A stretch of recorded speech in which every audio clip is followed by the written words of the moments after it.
Bonjour à tous, nouvelle vidéo qui va porter sur le chapitre, en tout cas la définition de Genèse et de Fatiha.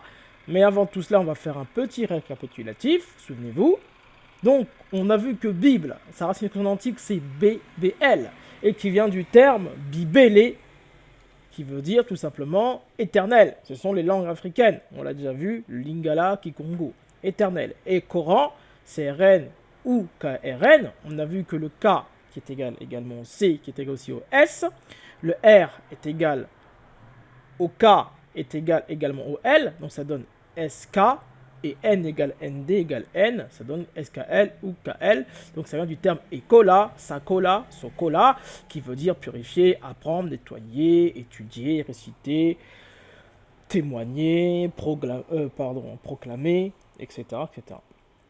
Donc, lorsqu'on ouvre Bibélé, donc la Bible, on a d'entrée de jeu le terme Genèse, chapitre Genèse. Et du côté du Coran, du côté de Sokola, Ekola, Sakola, peu importe comment vous le dites, vous ouvrez, vous avez le terme Fatiha. Donc, on va voir, encore une fois, si les savants ont bien défini les choses. On va voir si la définition qu'ils font du terme Genèse est correcte. Et nous allons voir aussi la définition du terme Fatiha. On va voir si il est correct. Et vous allez bien sûr voir la profondeur des définitions, des mots. Vous allez voir que c'est beaucoup plus profond que ce que les savants pensent et ce que les savants vous disent. Donc commençons avec l'étymologie du terme Genèse. Donc je vous ai mis pas mal de sources. Ok, donc il y a du Wikipédia, il y a du Wiktionnaire, un peu comme Wikipédia, et vous avez aussi d'autres sources. Ok, donc ici, le terme Genèse. Donc lisons, donc étymologie. Le nom du livre vient de son thème d'ouverture, le commencement, l'origine. Cette notion se traduit en grec au nominatif de Genesis. En latin, le nom est Liber Genesis. Donc ensuite, l'étymologie, donc là, ils nous disent pareil, donc le commencement, l'origine. Donc là, pas bien important. Ensuite, regardez ce qu'ils disent en hébreu. En hébreu, sa langue d'origine, le livre s'intitule Sefer Bereshit. Bereshit, ce qui signifie livre au commencement. Ok. Ensuite, on a d'autres sources qui nous disent que Genesis veut dire création. Ok. Et ensuite, toujours création. Et ensuite, dans l'étymologie, dire création. Ok. Donc, ce qu'on apprend sur le terme Genèse, ça vient du terme Genesis, qui veut dire commencement, origine, création. Entre guillemets, c'est un peu ça, origine, commencement, création. C'est la définition du terme Genèse, Genesis, et qui viendrait du terme de l'hébreu moderne de Bereshit. Ok?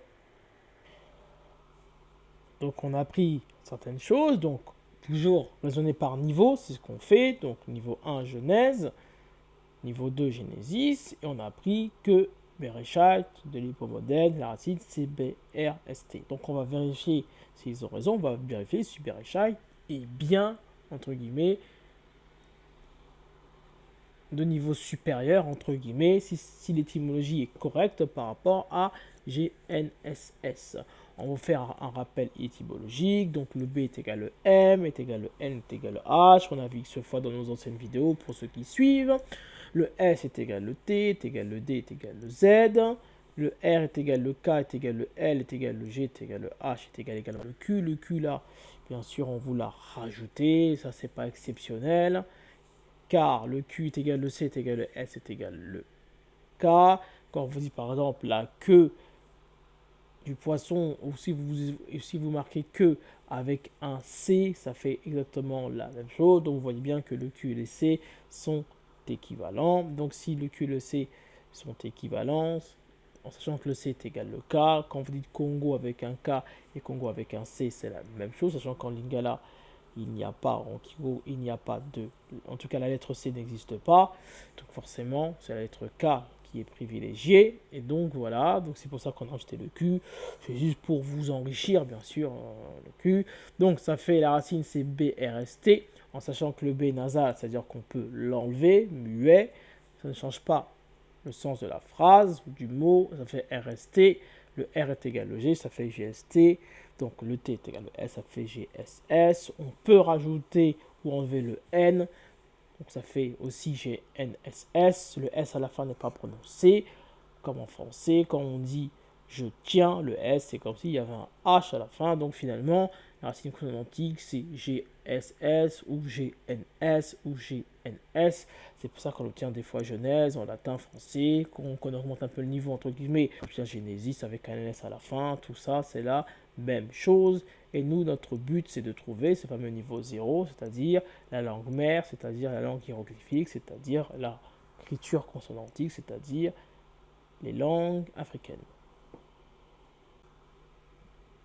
On va essayer d'aller un peu plus loin que les lexicologues actuels. On connaît, entre guillemets, bien notre étymologie. Okay, donc, on sait que Genèse, c'est GNS. Nous savons que le S à la fin peut être ou pas prononcé. Donc, le S est équivalent à H. On sait que en français, on va dire Jésus. En italien, eux, ils vont dire Gesù ou Jésus. On voit bien que le J s'est transformé en G et que le S a disparu, le S de fin a disparu. Ce qui veut dire que le G est égal au J. Ça, on l'avait déjà vu dans la vidéo de l'étymologie sur Jésus. En tout cas, l'étymologie du G, du J, etc. Donc, finalement, lorsqu'on dit GNS, sachant que le S peut être pas prononcé, on peut l'enlever. On se retrouve avec GN ou JN. Et si on rajoute les voyelles, ça nous donne gène ou jeune ou être jeune finalement. Hein. Et donc, comme par hasard, gène, génétique, commencement, il faut saisir comment les mots sont formés, le jeune, être jeune, jeûner, avoir un nouveau corps, un corps qui est pur, parfait, un corps qui recommence, etc. Donc je pense que vous commencez à saisir là où nous voulons en venir. Comme vous pouvez le constater, l'étymologie, donc ça vient de génos, donc génos ou génésis, hein, ou Genèse, vous voyez bien que c'est composé de la même façon, GNS, et donc là on nous donne génération, naissance, origine. Sortez vos cours sur le hiéroglyphe, en tout cas pour ceux qui nous suivent, souvenez-vous, pour traduire un hiéroglyphe, il y a aussi nos yeux. Et que nous, sur la représentation d'un gène, on voit que la représentation d'un gène est toujours représentée de manière courbée ou de manière pliée. Technique, bien sûr, de Jean-François Champollion. Donc, souvenez-vous très bien de cela. Mettez-vous ça sur le côté. Gène, représentation graphique d'une quelque chose qui est plié, quelque chose qui est courbé. Si on va maintenant du côté du jeûne, nous savons que le jeûne est souvent représentatif du ramadan. On a vu que ramadan veut dire jeûner, être centré, être droit, commencer, débuter. Souvenez-vous de notre vidéo, le terme ramadan. Et regardez ces synonymes, frais, nouveau, naissance, juvénile, junior, jeune, jeune, c'est la même chose. Le jeune et être jeune, c'est la même chose. Hein. Vous avez bien compris, pubère, novice, etc., etc. Donc vous voyez bien que le terme génos, jeune, être jeune, ramadan, génésis, genèse, Bereshit, tous ces termes-là veulent dire la même chose et ça gravite autour de la même chose. Ça veut dire origine, commencer, être droit, débuter. En premier lieu, d'abord,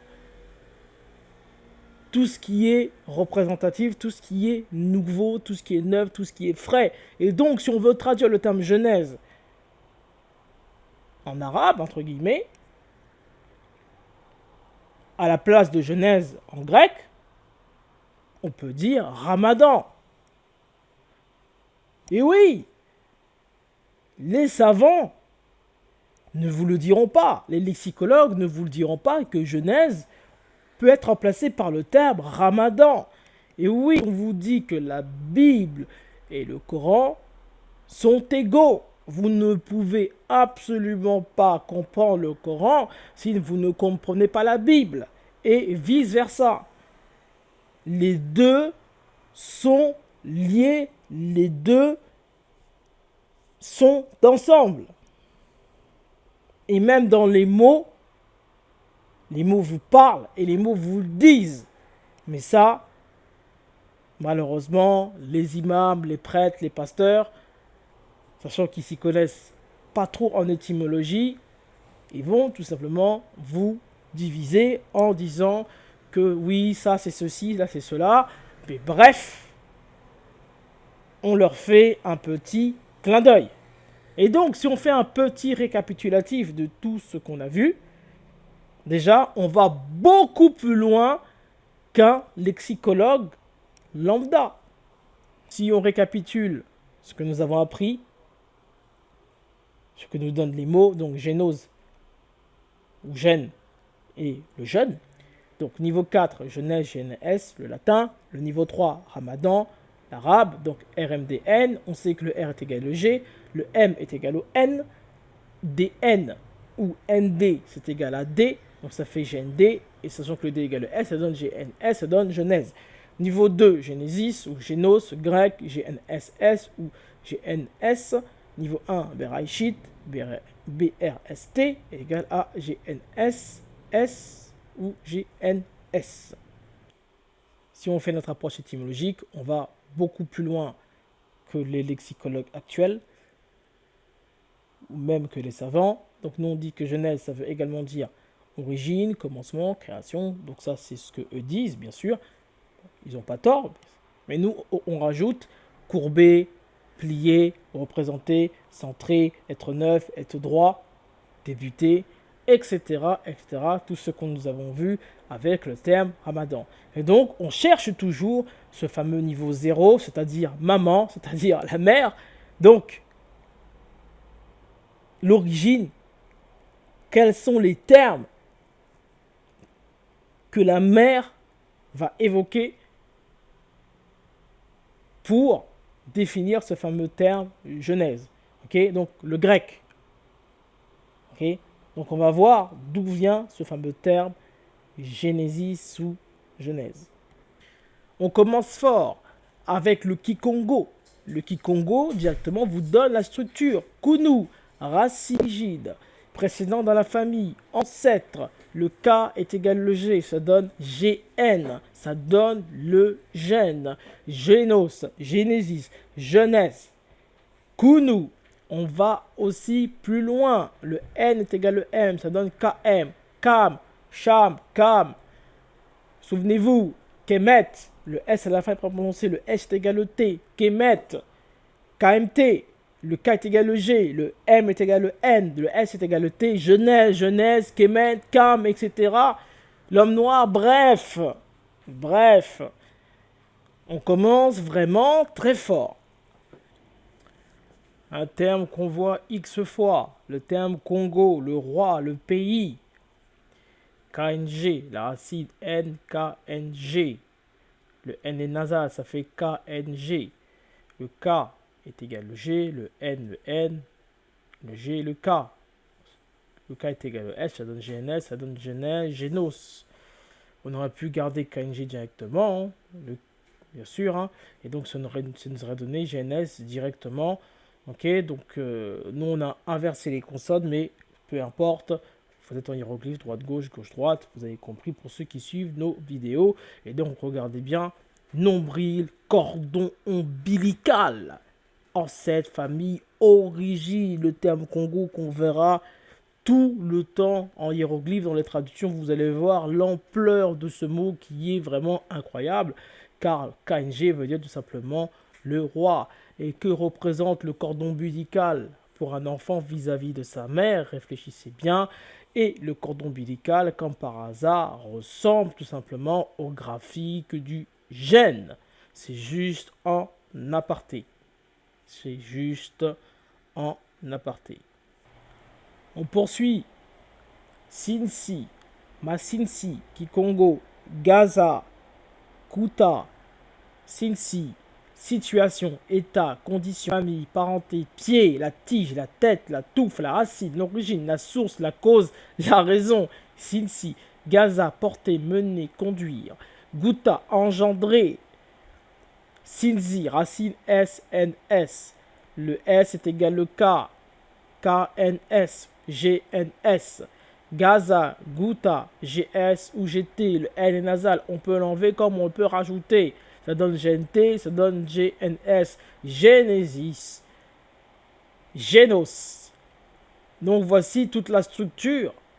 On vous la donne. On va très, très, très, très loin. On rentre dans le récital du Lingala. Regardez d'où vient ce fameux terme Genèse en Lingala. Gumbela, plier pour, courber. Gumbisa, faire plier, faire courber. Gunza, courber, plier, incliner, retrousser. Gunzela, courber, fléchir, plier.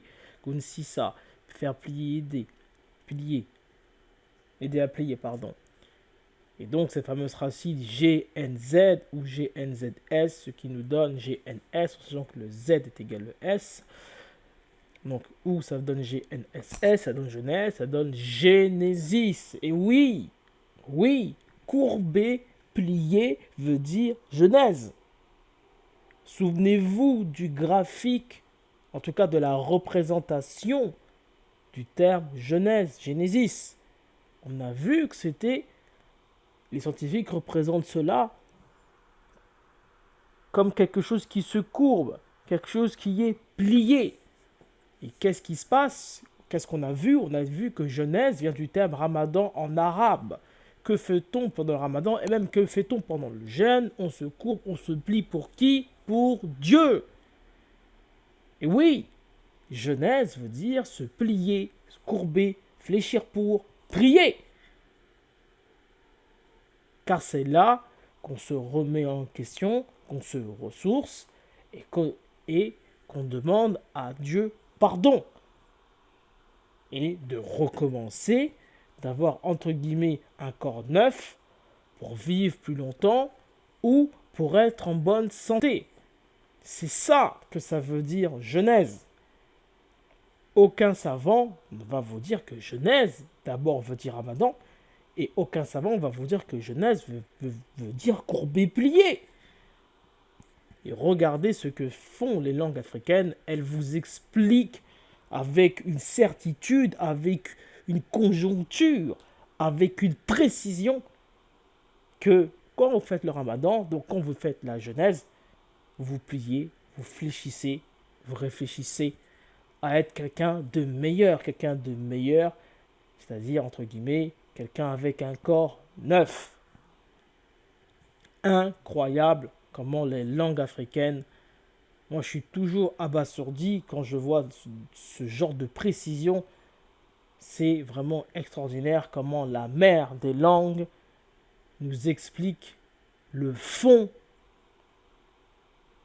des choses, le fond des mots, que aucun savant, aucun lexicologue ne peut apercevoir, ou rares sont ceux qui voient cela.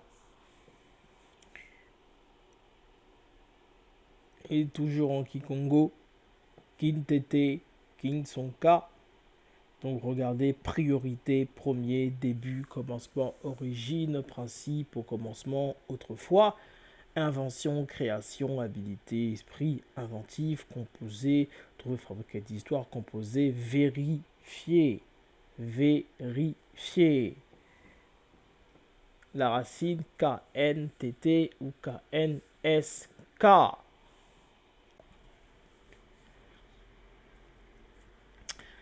Et regardez la conclusion. Sur le tab Genesis, on a trouvé tout l'arbre. On a tout remonté. Donc niveau 3, niveau 2, niveau 1, niveau moderne, niveau 0. On a enfin trouvé l'étymologie exacte. Donc Kinsonka, en Kikongo, Kintete, Kunu, Gonza, Gonziza, Lingala, Congo. Donc on vous a mis Kintete pour ceux qui n'ont pas compris, KNTT, le K égale le Z, le G pardon, le T est égal au S, ça donne GNS, Kinsonka pareil, hein, KNSK, nous savons que le K est égal au S, le K est égal aussi au G, ça donne GNS, ça donne Genesis, et donc là on a retrouvé tout l'arbre généalogique du terme Genesis, du terme Genèse, et vous voyez bien que c'est extrêmement profond. Et aussi avec ce fameux terme Congo, c'est un terme qui va nous suivre, vous allez voir, tout au long de l'histoire. Car s'appeler King, ce n'est pas rien. Ce pays qui s'appelle le Congo cache vraiment beaucoup de secrets. Et vous allez même voir qu'en hiéroglyphe, c'est extraordinaire ce qu'on va trouver par la suite. Mais en fait, qu'est-ce qu'on est en train de dire? On est en train de dire qu'en réalité, Congo veut dire aussi Genesis. Genesis veut dire aussi Ramadan. Et donc, Genesis veut également dire se plier, se courber. Et c'est très très important d'avoir compris cela. Et les langues africaines vous expliquent l'origine même de ce terme, ce fameux terme Ramadan, ce fameux terme Genesis, commencer, être jeune, être courbé, se plier, prier, plaider pour, etc. etc. Donc le gène, vous avez bien vu le gène, la génétique, les informations qu'il y a dans le cordon ombilical qui ressemble à un gène, etc. Donc la langue africaine fait fait encore un très gros récital et c'est toujours impressionnant de voir cela. Attaquons-nous maintenant au terme Fatiha. Donc, regardez comment il traduit ce terme Fatiha. Elle peut être traduite par l'entrée, le prologue, l'ouverture, la louange, la mère du Coran, les 7 répétés, la complète, la suffisante, la fondation, la guérison, l'adoration, la demande, la supplication, l'enchantement, la protectrice, le trésor, la lumière, etc. etc. Et donc, une autre source, donc l'étymologie du prénom Fatiha, de l'arabe, celle qui est victorieuse.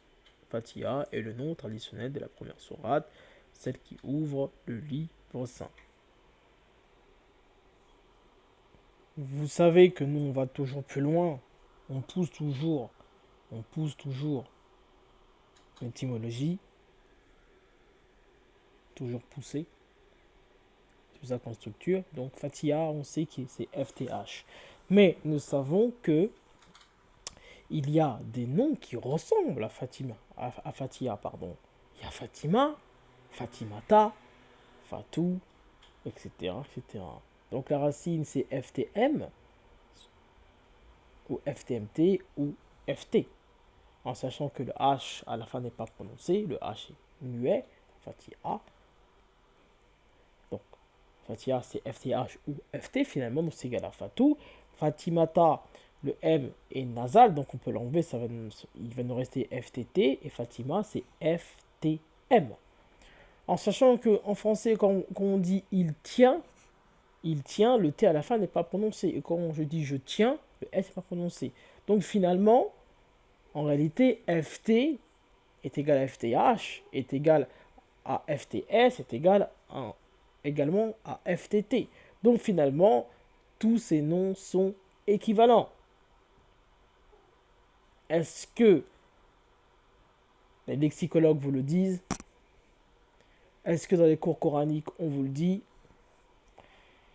Je vous laisse y réfléchir. Donc, si on va dans l'étymologie du terme Fatimata, Fatou, Fatima, c'est la même chose, tout ça. Ça veut dire l'enfant qui vient d'être sevré. Mais qu'est-ce que ça signifie, tout cela? Donc, soyez très attentifs. Et regardez, même, on ne parle même pas besoin de parler arabe, de parler une langue, juste pour comprendre les mots.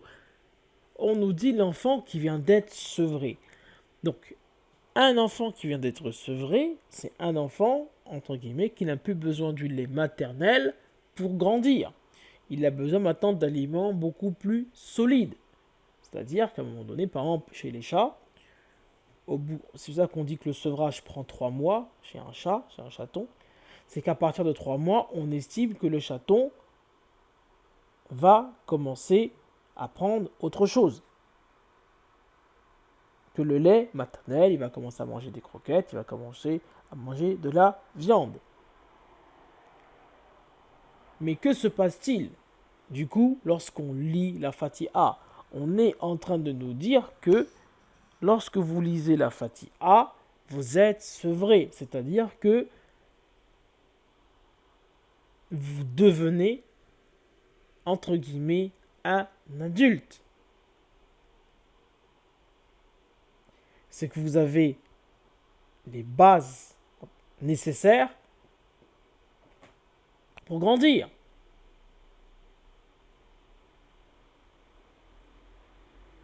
Est-ce que vous saisissez? On n'est déjà même pas rentré dans les langues africaines, dans les langues hiéroglyphiques, que déjà le mot nous parle rien qu'en analysant. C'est pour vous dire que l'écriture consonantique, c'est un art. Et vous allez voir comment les langues africaines vont nous révéler toute cette structure que beaucoup, même si ils font des bonnes traductions, ont du mal à saisir l'ampleur et l'histoire de ces mots. Donc on vous donne notre schéma. Donc niveau 2, hiéroglyphes, ce qu'on appelle nous les hiéroglyphes coraniques, donc l'arabe. On va essayer de trouver l'équivalent de Fatiha, Fatima, Fatou, etc. dans la Bible, c'est-à-dire en hébreu moderne ou en grec. On va essayer de retrouver cela. Okay, donc c'est ça qu'on met point d'interrogation. Toujours remonter à la source. Et ensuite, on va essayer de trouver ça dans la langue mère, c'est-à-dire les hiéroglyphes, c'est-à-dire l'écriture consonantique, c'est-à-dire les langues africaines. Okay, donc niveau 2, Coran, on augmente, on va voir son équivalent dans la Bible et on augmente dans les langues africaines. Donc le rappel, le P est égal le V, est égal le F, est égal le B. Souvenez-vous, le V est égal le P. On dit rabbin. En hébreu moderne, ils disent Rav. Et père, on a déjà vu, ça donne en anglais faveur, en allemand pater et en néerlandais vader. Vous voyez bien que le F s'est transformé en P, le P s'est transformé en V, en sachant que le V est égal le B. Forcément, P égale V est égal F est égal B. Mais ça en fait, ça vient des langues africaines, car un mot en P s'écrit en V, s'écrit en F, s'écrit en B. Ça va même très très loin, vous imaginez même pas. Et donc en réalité, l'orthographe, la grammaire du grec, du français, de toutes les langues au monde vient en réalité des langues africaines, car les langues africaines sont tout simplement l'origine de toutes les langues. C'est la mère qui parle, et ce sont les enfants qui se partagent en réalité l'orthographe, la grammaire de maman. En tout cas, j'espère que vous avez compris. C'est très important. Donc, allons voir dans la Bible le niveau 1, c'est-à-dire l'écriture biblique, l'équivalent de Fatiha. Vous avez Put. Oui, j'ai bien dit Put. Put porte le nom de Fatiha. Put, pour ceux qui ne savent pas, est l'un des 4 fils de Cam. Cam a eu 4 enfants, il a eu Couche, Misraï, Put et Canaan. Et Put, regardez, ceux qui mettent les lexicologues, ils mettent que Put veut dire un arc. Mais vous allez voir que c'est beaucoup plus que cela, même s'ils n'ont absolument pas tort. Okay, et donc, souvenez-vous, l'écriture consonantique, l'écriture hiéroglyphique, on s'écrit dans les deux sens. Ça se lit de droite à gauche, de gauche à droite, au milieu à droite, au milieu à gauche. C'est-à-dire que lorsque vous cherchez un mot, il faut regarder qui l'entoure, qui sont autour du mot que vous cherchez. Et put, ce qu'on a relevé, c'est servir, porter, auxiliaire. Et la traduction des lexicologues qui est l'arc. Qu'est-ce que c'est un arc? Un arc, c'est quelque chose qui permet de lancer une flèche. Donc, lorsque vous lisez la Fatiha, vous êtes censé vous lancer. Ok, c'est ça que ça veut dire. En réalité, la Fatiha. Ok, l'arc. Que représente l'arc? C'est quelque chose qui permet d'être lancé. Et on a relevé aussi servir. Bah, la Fatiha, servir, porter. Donc, quand vous dites la Fatiha, vous portez, bien sûr, ces fameux 7 phrases qui sont les 7 phrases les plus importantes, entre guillemets, du Coran. Et auxiliaire, bah, l'auxiliaire c'est quoi? C'est tout simplement servir. Et donc vous voyez bien que put, la racine c'est pt, pt est égal à ft, ft est égal donc à fatou, fatia, fatima, fatimata.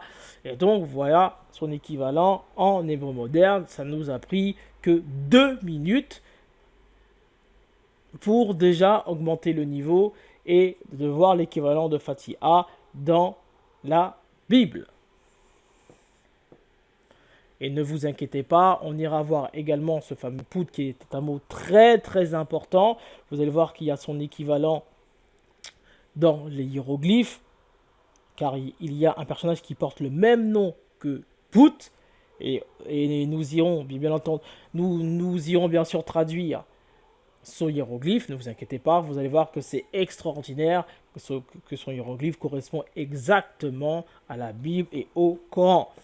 Et nous allons aussi voir aussi le pays de Pout que personne, bien sûr, à l'heure actuelle, a trouvé. On va essayer bien sûr de le rechercher et on vous l'indique déjà, ce n'est absolument pas en Afrique du Nord.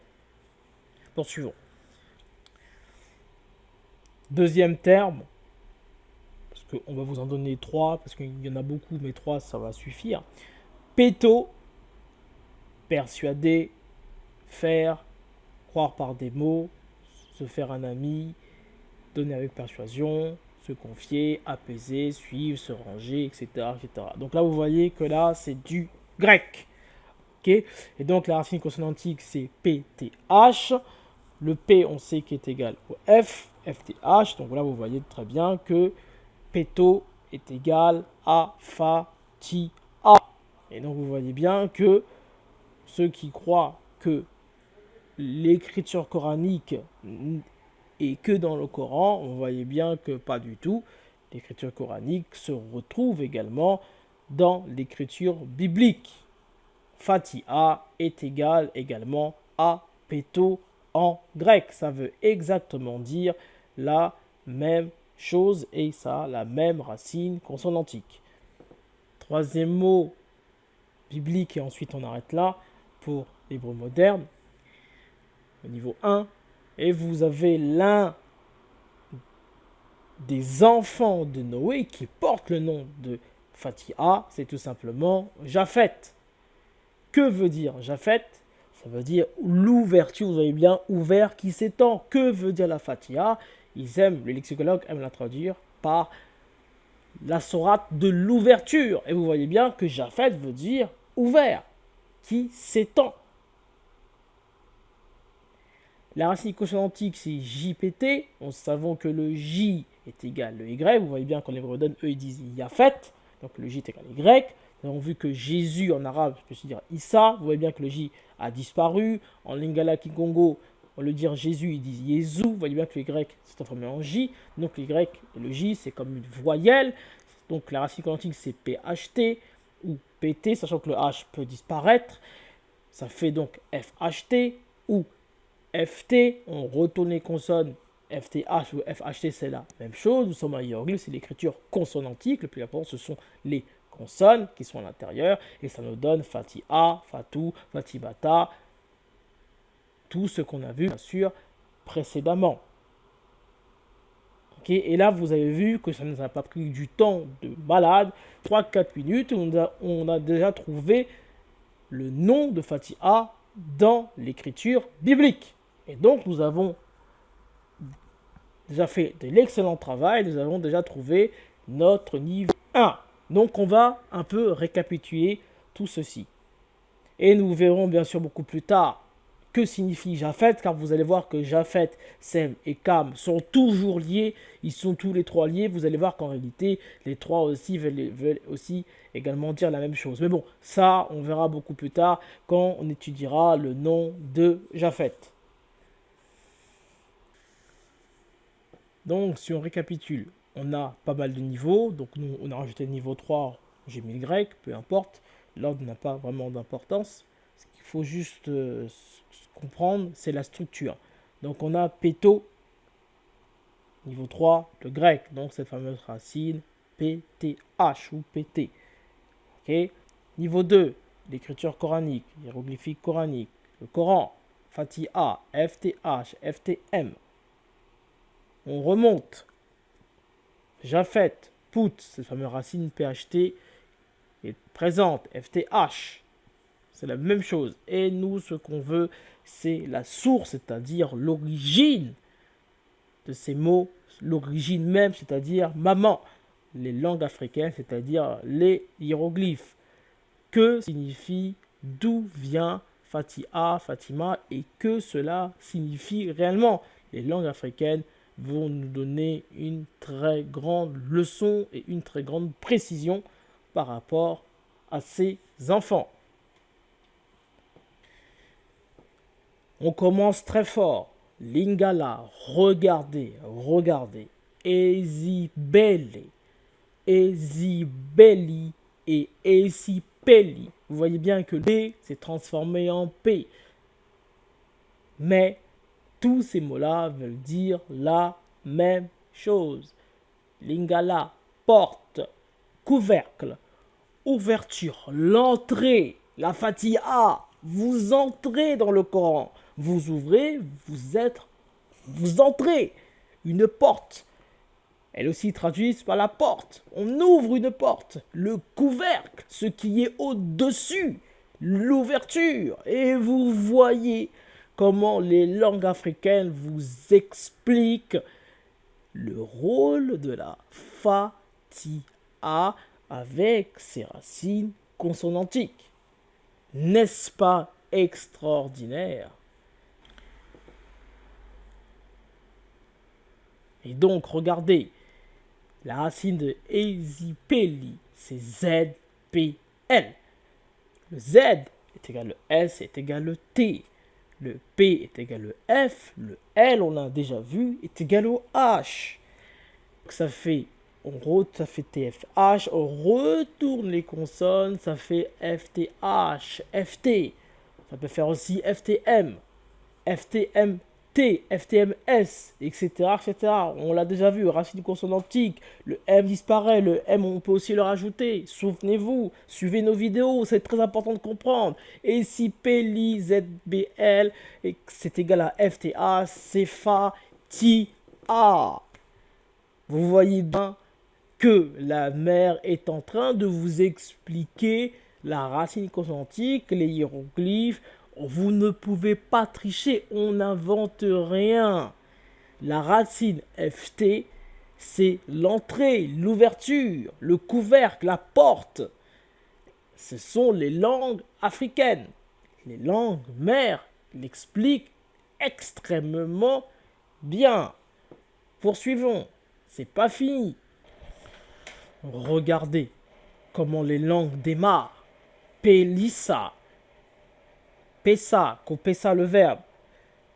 Komi Pessa, regardez la racine consonantique PLS ou PS, allumer, démarrer, faire flamber, aiguiser, affûter, effiler.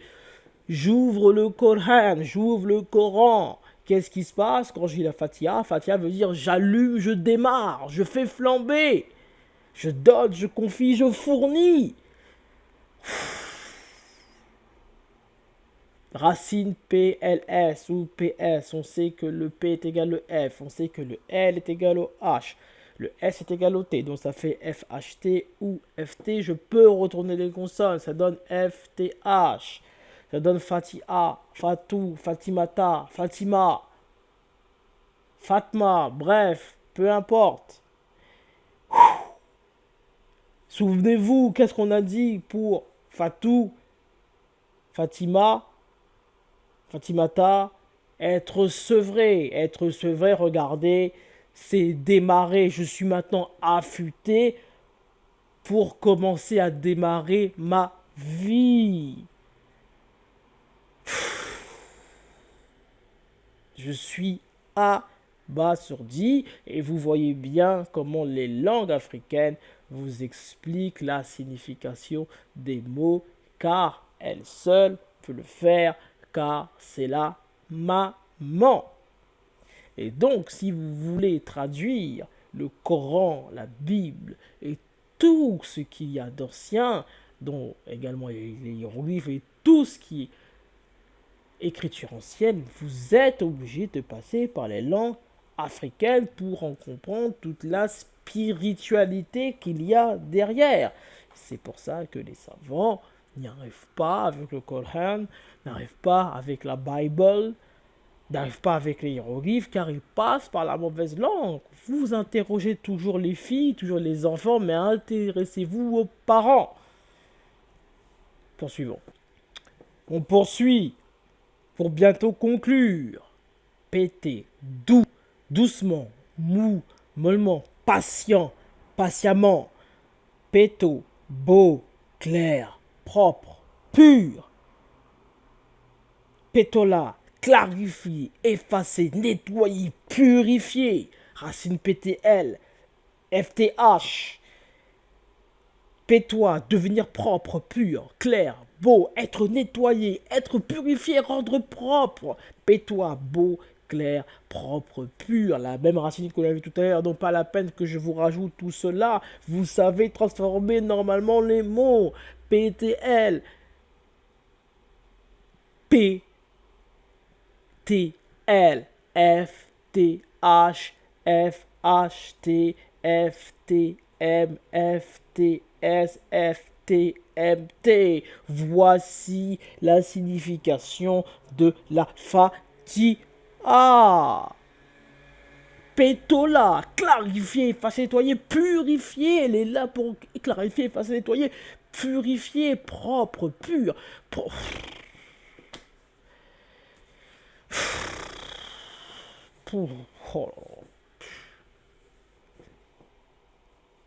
Put, pareil. Put, péto, pétos, c'est là également.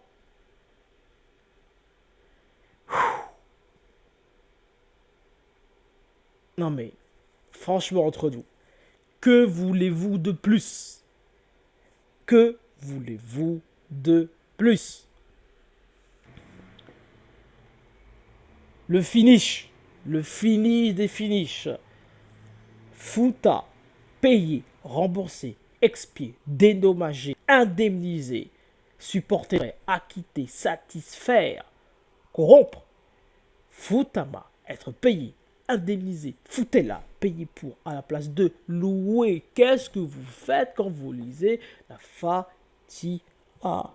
Vous louez le Seigneur, vous louez Dieu.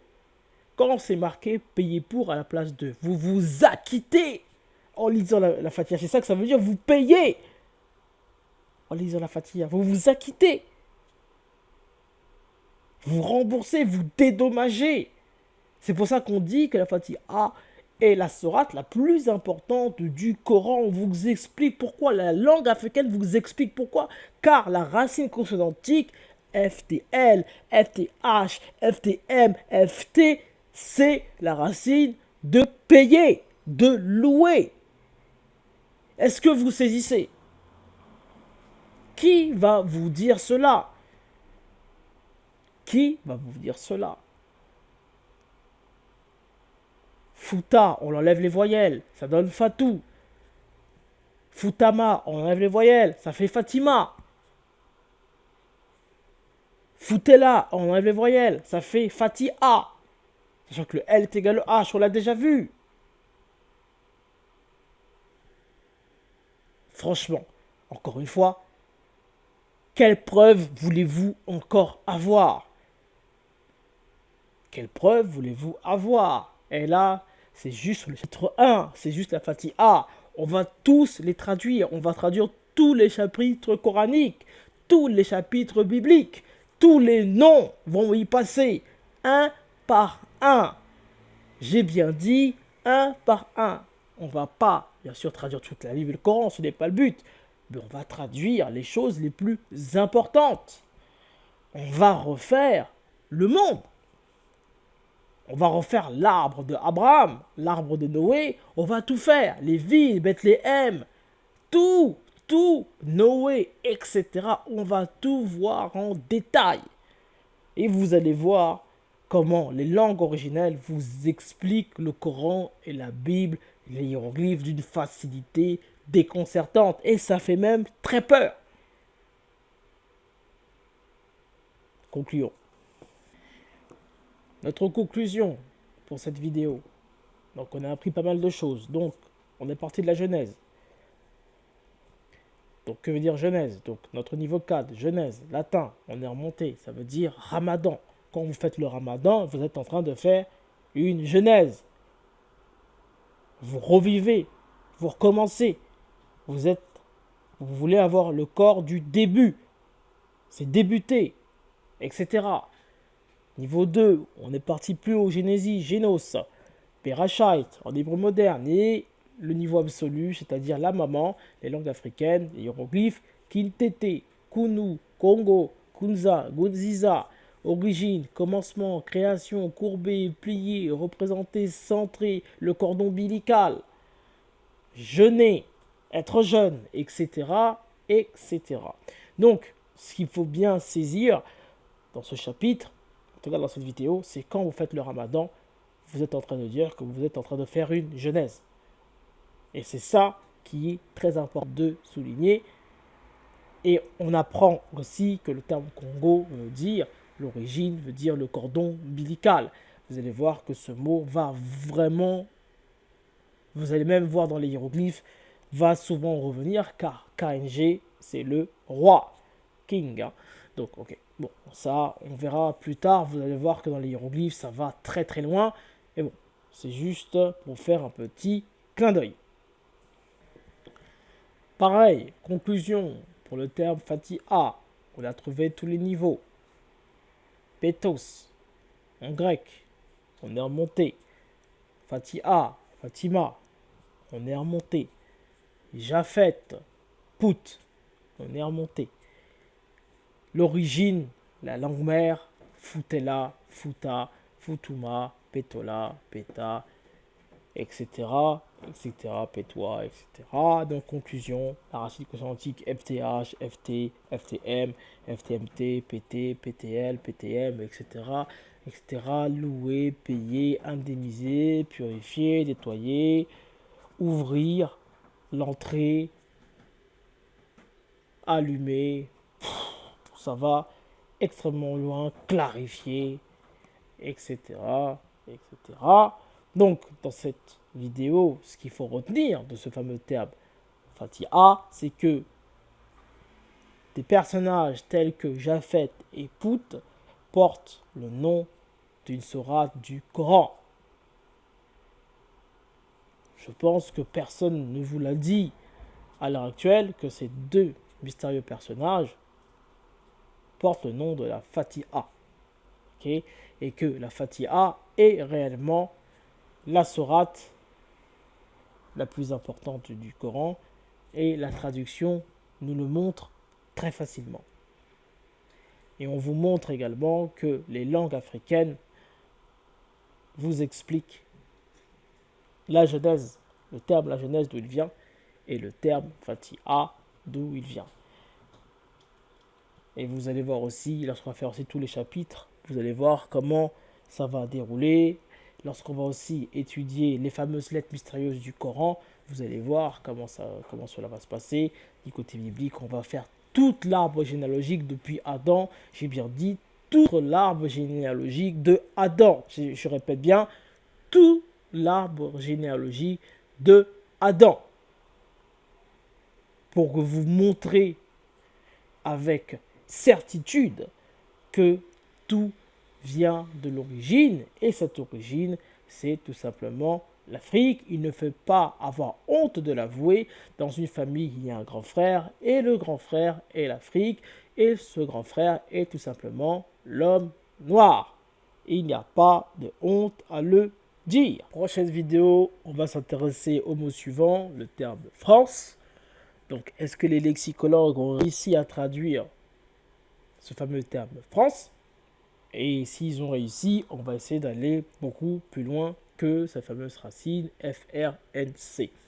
Ensuite, on va essayer de voir le terme Gaule, sa fameuse racine GL, et le fameux terme en pseudo difficile, le terme Antilles. Donc Antilles est composé du mot ant plus île, ant qui veut dire fantôme, grec latin, et île qui veut dire île, donc Antilles veut dire les îles fantômes. Donc on va essayer de voir si on peut aller beaucoup plus loin que ce qu'ont fait les lexicologues. Sûr. Et donc la racine, c'est la fameuse racine NTLLS, mais LL c'est comme s'il y avait entre guillemets qu'un seul L, en sachant que le L c'est un H. C'est comme si ici vous avez aussi deux H finalement, hein, comme si les LL c'était deux H. Et nous savons aussi également quand vous dites Antilles, Antilles, c'est comme si les deux L en fait c'était équivalent à un Y, hein, et un Y c'est une voyelle, donc on peut l'enlever. Donc finalement, quand on dit que le L est égal au H, vous voyez bien que c'est vrai, le L est égal au H est égal aussi au Y finalement, donc c'est comme s'il n'y avait que des voyelles, donc on se retrouve avec tout simplement finalement que NTS, voire TS tout simplement, sachant que le N est nasal, c'est-à-dire qu'on peut l'enlever. Donc j'espère que le contenu de cette vidéo vous a plu, je vous dis à la prochaine, étudions, étudiez, ciao.